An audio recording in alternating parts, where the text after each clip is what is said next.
di jalan Allah. Ini Masjid Enam Syuhada lagi dikunjungi sama Ketua Hilmi. Modal awalnya berapa Pak Yudi Pramuko? 750.000 rupiah aja. Jadi ini 500 jutaan nih barang. Sekarang udah habis 310. Masya Allah, tuh udah pakai keramik, laponnya tinggal. Granit tuh kayak marmer. Tuh, Masya Allah nih, sampai juga kita ke sini.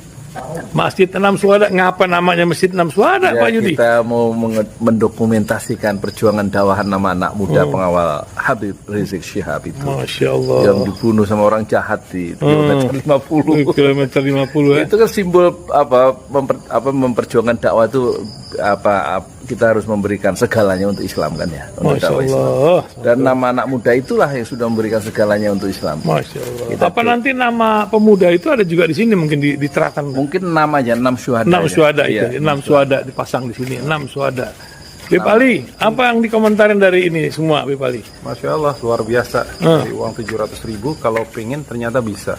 Bisa. Allah kirim. Tuh, bisa. Ya, dengan Masya. dengan masuk satu gang kecil, tapi Bapak ini luar biasa. Kecil tuh. Oh, Masya Allah ya. Satu call aja. Masya Allah. Perjuangan Pak Yudi Pramuko, YouTuber sejagat paling tua. Tertua di semesta. Tertua di semesta. Masya Allah. Tukang donat. Tukang donat. Tukang donat dari Paru. Ini saya laporkan dari lapangan ini, langsung dari Masjid Enam Syuhada. Masya Allah. Dan ini dia. Dalam lihat ah. Tuh lihat tuh masjidnya, tuh imamnya di situ tuh.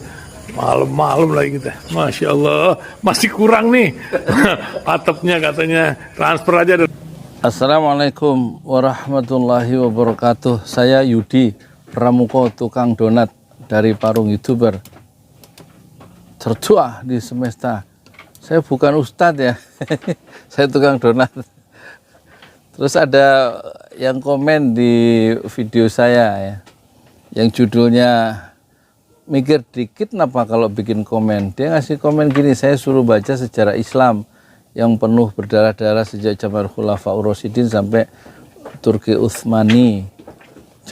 Keadilan itu bukan jaminan. Orang dalam sejarah Islam itu ekonomi morat-marit, ada KKN, ada nepotisme katanya berdarah-darah, kemudian pejabatnya hedonis, ya kan, ekonomi morat-marit. Kata dia, lah itu bukan sejarah Islam, itu era sekarang. Nepotisme.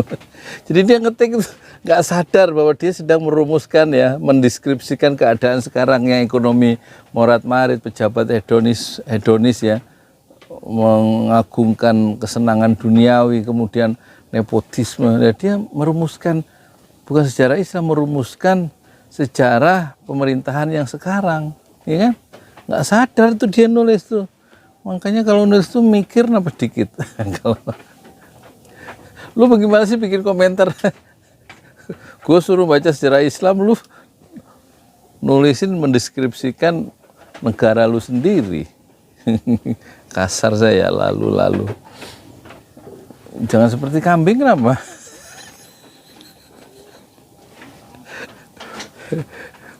Saya bukan ustadz. Jadi ya kalau keadilan bukan jaminan, karena tergantung manusianya lah. Terus kita berpegang pada apa kalau nggak berpegang kepada nilai-nilai keadilan? Ya soal bahwa manusia itu dalam sejarah selalu ada deviasi, penyimpangan biasa aja. Tapi ya kalau soal Khulafaur Rasyidin itu 30 tahun ya, empat masa pemerintahan sejak Abu Bakar, Umar, Utsman dan Ali dan Utsman itu 30 tahun.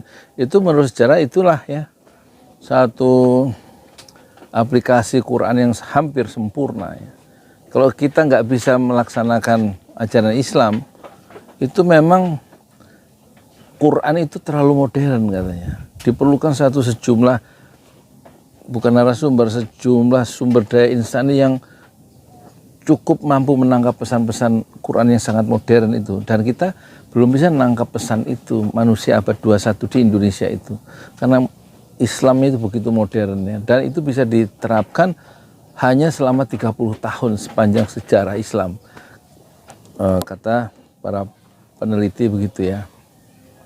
Jadi kalau kita itu pejabat kita hedonis, itu banyak korupsi di Indonesia, banyak maling-maling, termasuk Menteri Agama, itu 2 orang yang masuk penjara, itu bukan Islam yang salah, tapi memang kemampuan kita sebagai orang Islam itu nggak mampu ya, belum mampu menerjemahkan Islam itu secara kafah, secara sempurna ya. Bukan Quran yang salah, bukan nilai Islam yang salah. Kita belum cukup modern untuk bisa menangkap pesan-pesan Al-Quran yang sangat modern itu. Ya. Kata siapa sih itu? Kata Ben Bella atau pemikir dari Aljazair ya. Ya kan? Jadi makanya jadi dia sebenarnya sedang merumuskan, menggambarkan negaranya sendiri tanpa dia sadari ya. Saya suruh baca sejarah Islam lah. Bacaan saya kan sebenarnya bukan sejarah Islam. Bacaan saya itu komik loh. Komik ini Shinchan bacaan saya. Hobi saya ini, senang saya memelihara kodok, itu hobi saya. Jadi nggak mungkin orang yang seperti saya yang hobinya baca komik Shinchan yang nggak ada gagasan-gagasan yang mencerahkan di komik Shinchan itu ya, kecuali humor-humor yang agak jorok ya. Saya pernah tahu kan, dan nggak mungkin ya orang seperti saya itu bisa mengurus negara atau memberikan satu perspektif atau membimbing keluarga saya sendiri dengan cara menurut nilai-nilai Islam, karena saya nggak mengenal Al-Quran, saya nggak mengenal hadis. Yang saya baca adalah komik Shinchan, ya kan? Itu problemnya adalah problem bacaan sih sebenarnya. Pergaulan juga pergaulan. Kalau teman-temannya tukang sate ya dunia sate yang dia kenal. Kalau orang yang senang baca komik Shinchan ya komunitas pembaca komik Shinchan ya. Kalau orang yang suka baca buku-buku yang baik, yang bermutu, ya nanti pikirannya lebih baik dan bermutu ya.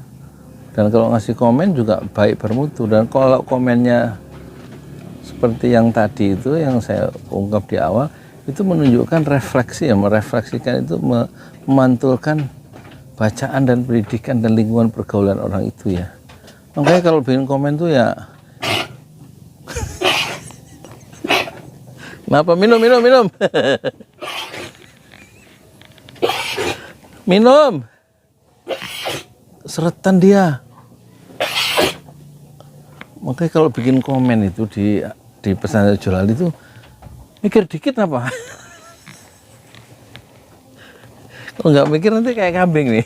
Assalamualaikum warahmatullahi wabarakatuh. Mohon maaf ya lahir batin ya, bercanda.